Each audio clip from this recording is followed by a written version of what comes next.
All right, so on this Tuesday, one of the big stories is going to be the early fog and then the warm afternoon temperatures. Chief Meteorologist Mike Burr says we're going to give another good look at the record high of 84 degrees. That was set in 1984. Yesterday, we hit 87 degrees, an all-time January record in Jacksonville. Unseasonably warm week ahead. However, there are some significant changes coming for the weekend.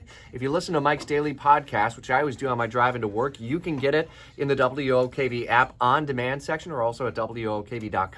Mike is tracking a weekend local nor'easter, and so that's going to usher in the cooler air off the Atlantic and windy conditions. This is going to be a big change this coming weekend, especially if you consider we were near 90 degrees on Monday.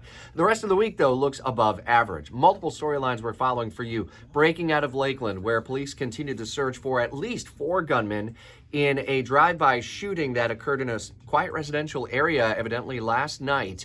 10 people injured, 2 critically at last check. We're continuing to update this developing story. The police chief there is saying that he has never seen a scene this detailed and this significant where this many people had been shot. We're continuing to unpack the plan in Florida to change the concealed carry law in the state. It's being led by Florida House Speaker Paul Renner, who is from Northeast Florida, represents the Palm Coast area. What changes that would look like and how easily this may ultimately pass the legislative session.